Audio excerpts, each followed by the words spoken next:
Happy New Year, everybody. It's the first day of the new league year, March 15th. That means the New York Giants are cooking with gas. What have they done? What's next? And much, much more here on today's Locked On Giants podcast.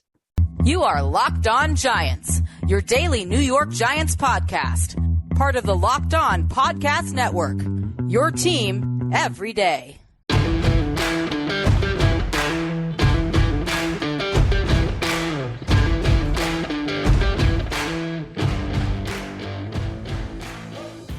Hello, New York Giant fans, and welcome to another edition of the Locked On Giants podcast, part of the Locked On Podcast family, your team every day. Got Patricia Traina here with you, and it is Thursday as you are watching this, and it is March 16th. So we are now officially one day into the new league year. So happy New Year to everybody. Yeah, it's like a New Year's celebration. 1 day into the new league year. Which means that trading is open. It means that, free agency is officially open. Roster building season is in full effect. So on today's show, which, by the way, is brought to you by FanDuel Sportsbook, the official sportsbook of the NFL. Make every moment more. Visit FanDuel.com/LockedOn today to get started. We are going to talk about some roster building issues. We're going to talk about the Giants' moves. What's next for them specifically as I record this, and I'm recording this just disclaimer on Wednesday night. So these are some of the things that I think the Giants need to address in the coming days. We're going to talk a little bit about a trend that I think is developing with the Giants. That's going to be in segment 2. And this is based on some of the personnel decisions that they've made. And then in segment 3, I've got some questions that have been sitting in my inbox and I've been meaning to get to them. And for whatever, because we've had so much content we had to cover here on the program, I haven't been able to get to them. I'm getting to them tonight. So that is the agenda for today's program. Again, thank you for making us your first listen of the day, or if watching on YouTube, your first watch of the day. We got a lot to cover, so let's do it, shall we? Okay, here we go. All right, let's talk about what's next for the Giants. We're going to start off with that. All right. So as of yesterday, March 15th, like I said, the official start of the league year began at 4:00. And the trade of Darren Waller, tight end, was made official. Darren Waller, by the way, was on a conference call with the Giants beat writers. So I put an article up on Giants Country if you want to check that out. Really impressive guy, by the way. I mean, I was really impressed with his maturity and the things that he had to say about, his past. And I asked him about, how he might want to improve moving forward. So really good answers from Darren Waller. So I do recommend you check that out over on Giants Country. Sterling Shepard officially signed, and the Giants, mentioned that they agreed to terms with Bobby Okiere and Nacho. So that basically means they agreed to terms. That means those two guys probably haven't had their physicals yet, but probably by the time you see this pod, depending on when you see this pod, that'll probably all be taken care of. So what's next for the Giants? Well, according to Over the Cap, the Giants are now in the red in effective cap space, $1.203 million. All right. Now, effective cap space, just so you know, with the start of the new league year, that means that the top 51 rule is now in effect. That's how teams are able to swell their rosters up to 90 men. So what that means is the Giants don't have any money to make any more moves. They do, however, have some things they can do. So the Giants did release receiver Kenny Golladay. Now, according to the NFL transaction report, that didn't make the final list. That doesn't mean that, they still got it in. My guess is Golladay was a pre-June 1st cut, a standard cut. That was the direction Joe Schoen was leaning in. The Giants need money. As I said, they're in the red by over $1 million. I suspect that Kenny Golladay was a standard cut, not a post-June 1st cut where the Giants would stand to get a little bit more money. Now, what that means for the Giants potentially is that, they still need to get something done with Leo Williams. they have some time to get that done. I mean, they could probably even get that done, you know, in a month or two so that they have the money to sign their draft class. That's what I think might happen. I do know that Joe Shane has had conversations with Leo's agents. Um, Basically, that's not going to be restructured. That's going to be an extension. So Leo is going to be the next domino to fall, I think, financially. Dexter Lawrence, obviously, that's something they want to get done. They want to see if they can lower that number.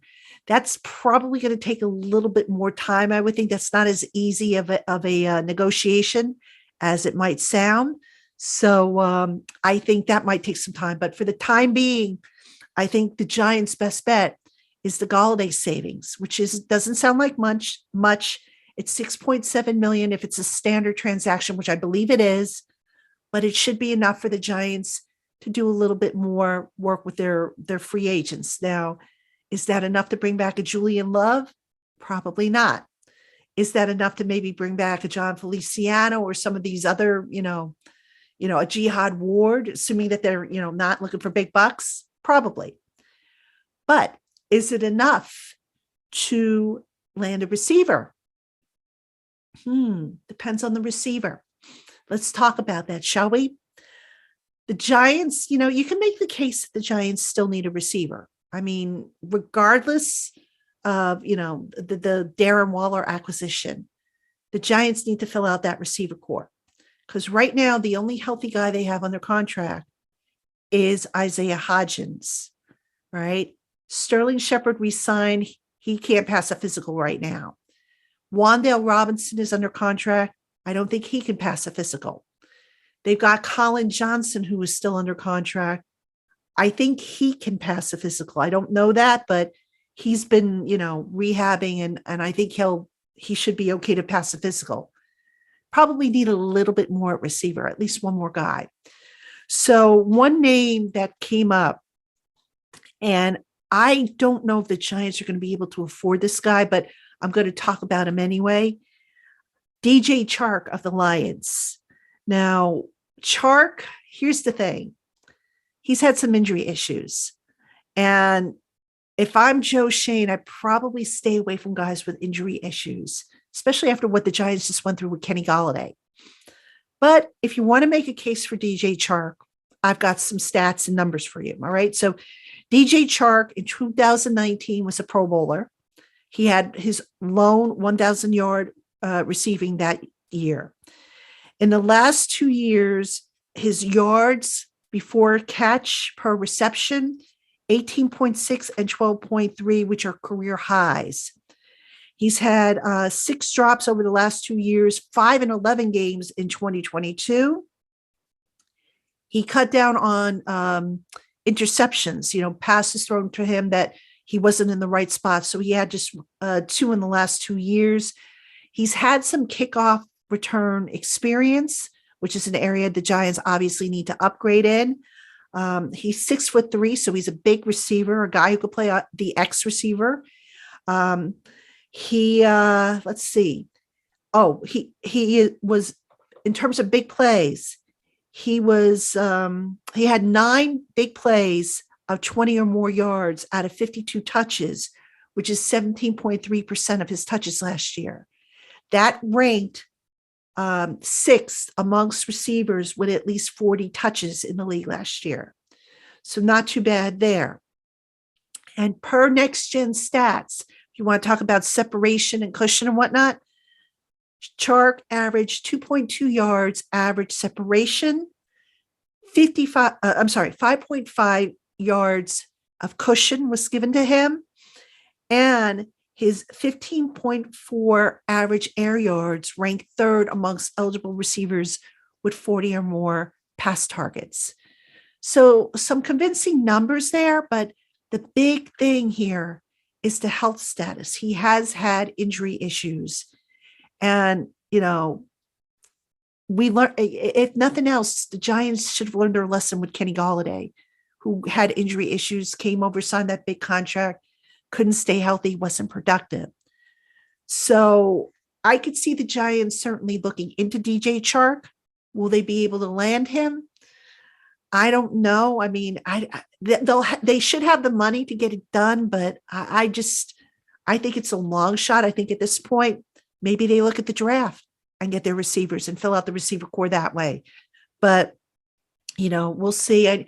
Now I know some of you are saying, well, what about Mecole Hardman? Because I think that was another name linked to the Giants. I think he's a smaller slot receiver. So I'm not so sure he's going to be an option there. He's probably going to want, a nice little chunk of change as well. But yeah, this free agent receiver group, just not a very good one. So, but Chark, if there's one guy that I would say keep an eye on, Chark would probably be it if he is healthy. But again, buyer beware, because he has had injury issues. And if you're the Giants, you don't want guys that have had recent injury histories, because that generally doesn't work out. All right. Coming up next on the Locked On Giants podcast, we're going to take a look at a trend that the Giants seem to be going back to on offense. What is it? I'll tell you right after this.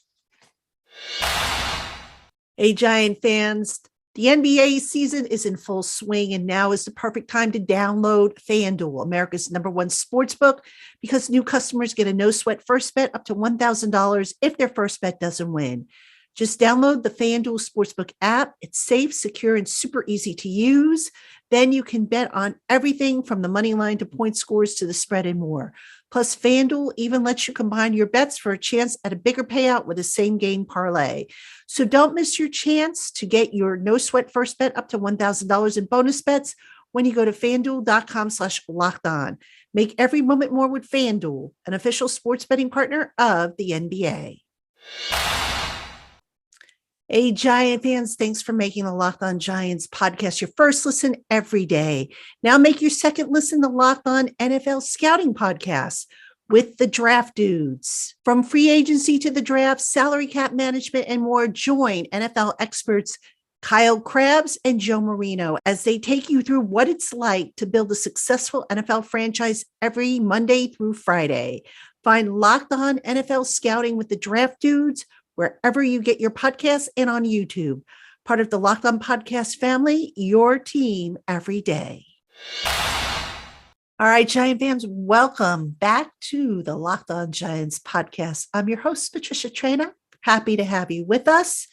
Make sure you subscribe or follow for free on YouTube or wherever you listen to your podcasts to get the latest episodes of the Locked On Giants podcast. And if you watch us on YouTube, be sure to subscribe. Click that bell so that you get notifications whenever I post a new video, whether it be a full podcast episode, a live show, or a short, because I'm trying to keep you guys up to date as best as I can. Those of you who listen to me on the audio platforms, thank you. Please, if you have time and are inclined to do so, would appreciate a 5-star review if you think I'm worthy of it.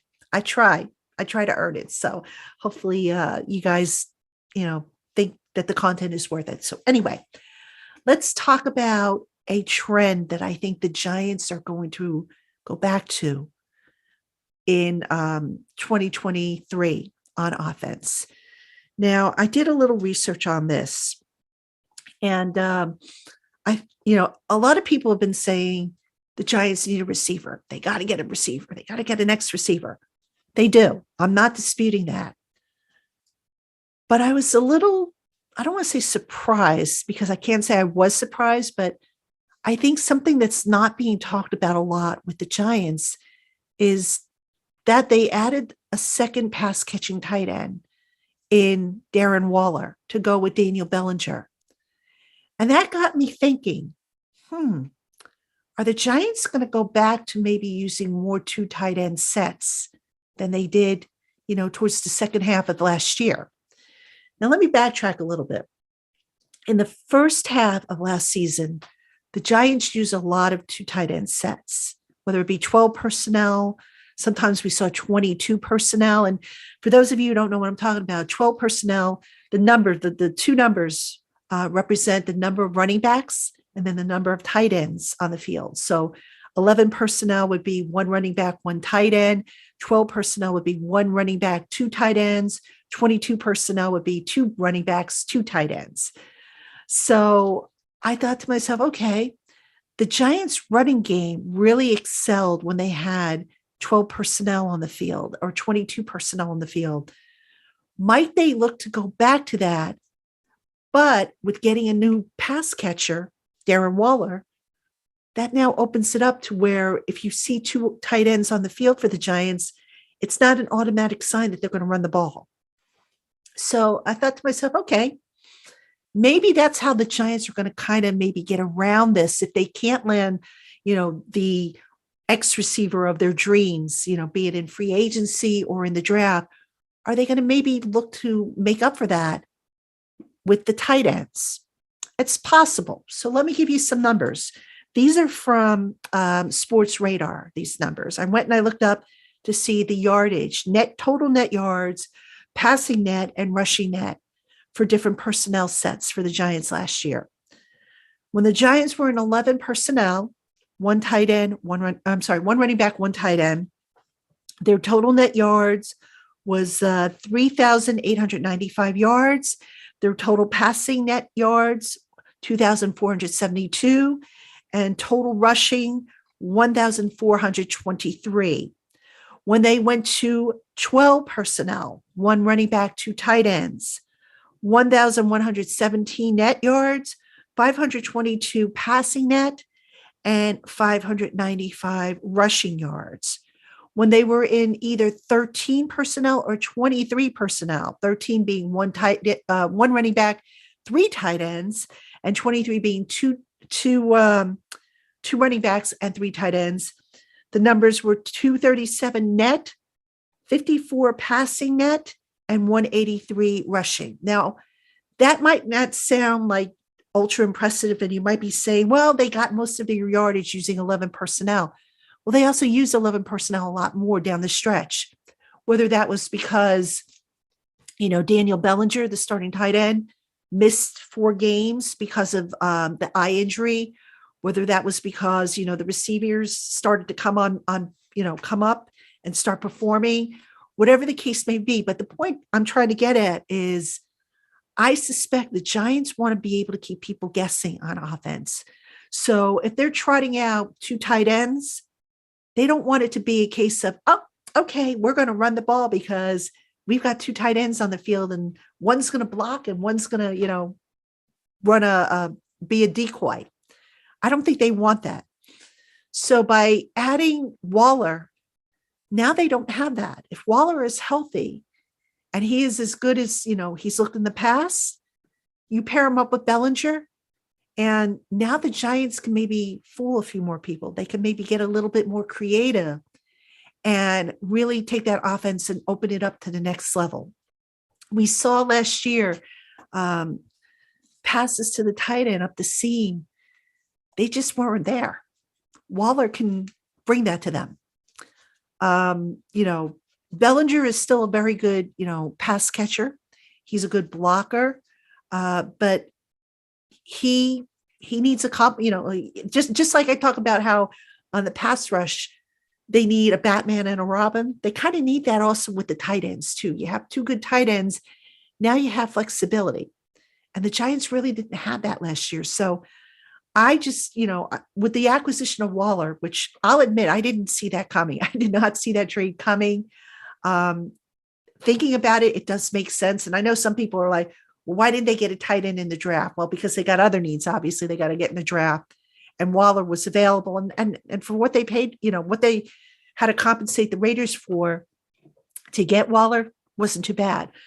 So, Waller, I think, is right now one of the more underrated acquisitions by this team because it is going to allow the offense to open up a little bit more and allow offensive coordinator Mike Kafka to do a lot more, I think, in terms of creativity if everybody is healthy. And like I said, it's not going to help the run game because now they've got, Bellinger who can block. Waller is okay as a blocker. I think he can get in the way, but he's not really, for those, I'm going to date myself here. If you guys remember Howard Cross back in the day, I mean, you weren't getting past Howard Cross. He was just that good of a blocker. Waller's not like that. but he can get in the way, which is basically what you need from a tight end. But that being said, I think that's going to help the offensive line as well. I know a lot of people are still concerned about Evan Neal and if he's going to be okay. Is he going to take that leap like Andrew Thomas did in his second year? Waller and Bellinger could help out with that. The run blocking, like I said, that's going to be important, with Saquon back. And, I'm sure the Giants may look to add another young running back, even though they re-signed Matt Breida, which I was happy to see, by the way. So they'll probably look to add another running back there. But I just think that, the addition of Waller just kind of gives the Giants an opportunity to open things up a little bit more. Receivers are coming. I think at this point, it's probably going to be through the draft, unless they can get somebody on the cheap in free agency. But I think that's what we're going to see more of. I think we're going to see more of a balance, if you will, between two tight end sets and the three wide receiver sets, which, the Giants kind of got away from the two tight end sets in the second half of the year, I think, again, because of injuries and whatnot. So that's what I think the Giants are trying to do. That's the trend that I see developing now. We'll see if I'm correct, but something to keep an eye on as we get into the summer months, the preseason and the regular season. So we'll see if the Giants agree. All right, everybody, coming up next, I've got some listener questions that I'm finally getting to. I know some of you sent them in weeks ago, and I apologize if I wasn't able to get to them, but I'm getting to them now. So don't go anywhere. We'll be right back. All right, Giant fans, welcome back to the Locked On Giants podcast, segment 3, where I am going to answer some listener submitted questions. Before I do, just a reminder, tonight, 7:30, that's right, Thursday night. If you're watching this on Wednesday, it's actually Thursday night. Locked On Giants Live. Tana, and Dog. That's right. Doggy's going to join us on the podcast. So we're going to go live 7:30 p.m. Eastern on YouTube. Hope you will tune in and join us. There's going to be a lot to talk about. So it should be fun. So hopefully we see you for Locked On Giants Live. Again, that'll be this Thursday night, tonight, if you're watching this on Thursday at 7:30 p.m. Eastern with yours truly, Tana and Dog. So it should be fun. All right, let's get to some of these questions that I've actually had these in my inbox now for quite a bit, and I keep forgetting to answer them, but I'm going to answer them now. So thank you all for your patience as I go through these. All right, this first question comes from Greg W., who writes, I know I might get killed for this, but I don't feel that wide receiver is the number one priority. I feel one of the reasons we utilized the short passing game was to hide the shortcomings of the offensive line in general and in terms of pass blocking in particular. Going forward, the hope is that Neal will improve. I know we have bodies on the roster, but adding an above average player at center or guard seems crucial if we want to open up the passing game. And then on the other side of the ball, we need to stop the run by adding talent to the D-line and linebacker. Okay. So, which the Giants have since done since this email was sent. But they have not added at offensive line. So let me address that. Greg, you need both. I mean, Joe Shane said to us when he spoke to us, I think it was last week or a couple of weeks ago, when Daniel signed his deal, he said that there's going to be competition at left guard. There's going to be competition at center. So that to me tells me that they're going to potentially add to that position. So I agree with you. The offensive line does need to be beefed up. Right now, as I record this, John Feliciano is not signed. Nick Gates has left. The only other center they have on the roster is Ben Bredesen, if I'm not mistaken. I don't think Shane Lemieux is going to be an option there, even though I know he dabbled with center. I still think the Giants are going to draft a center. If they can, I'm thinking second round. I hope they draft a center. So I do agree with you that they do need offensive line help, but they also need guys that can separate and catch the ball and make plays. So, you can have the best offensive line in the world, Greg, but if you don't have somebody who catches the ball and can pick up yards after the catch, then what good is it? So, I see your point about offensive line being important, but I don't think it's more important per se than receiver. I think receiver is also still very much a need. So thanks for the question. Appreciate it. All right. Let's see. I've got another one. This one is from Walt, and this is also about offensive line, who writes, we need a center. Can we pick up a quality center in the third or fourth round? Walt, I'm going to say you could probably get a center in the third or fourth round. Will it be a quality center versus a project? Probably not. The center class is a little thin this year. I mean, the guy I would like them to get is Schmitz out of Minnesota. They may have to take him in the first round. I mean, this guy could potentially go at the bottom of the first round. Titman from I think Wisconsin is another candidate, but I'll tell you what, if they could get Schmitz, you'll see me doing backflips up and down Route 3. Seriously, I'll go outside and I can't do a backflip. I haven't been able to do a backflip for, over 40 years, but I may go out and do that up and down Route 3 if they get Schmitz. I mean, I would be that happy. So, I think, third or fourth round, you'll get a prospect, but will he be ready to step in? I don't know. I don't think so. I think they'd be hard pressed. So thanks for the question. All right. This one is from Don, who asks, even with the quarterback signing, do you think they will draft a quarterback in the later rounds? Yes. I would not be surprised if the Giants take a developmental quarterback. I've been saying that all along. I'm sticking with that. They have 10 draft picks now. I could see them picking up, in the late rounds, late day 3, I could see them getting a developmental prospect. And if not, they will certainly sign an undrafted free agent to compete. I definitely think that is a possibility. So thanks for that question. And this next one, I believe, came from Twitter. Yeah, this is a Twitter question, came from Edwin G., who asks, you can only vote one Giant into the Hall of Fame, Carl Banks, Tiki Barber, or Phil Simms. Who gets your vote and why? I'm going to say Carl Banks. I think Carl Banks was a very underrated linebacker when he was with the Giants. I think, he was healthy. He made some really underrated plays. No disrespect to Tiki, who I think the world of. No disrespect to Phil Simms, who to this day is the only Giant player whose jersey I ever bought in my entire life. That when I was a kid. I think Carl Banks, he just so underrated for that Giants defense, but yet so important. And, you talk to his teammates and they'll tell you just how good he was. And how, maybe he didn't get the credit he really deserved. I mean, not that Carl is the type, I don't think, to go out there and, beat his chest and say, hey, I should be in a Hall of Fame. That's not what he's like. But yeah, Carl Banks would be my choice out of those 3. And that's, to me, that's not even close. I mean, Tiki, great runner, held a lot of franchise records in the rushing department for years. Phil Simms held all the Giant passing records until Eli Manning came along.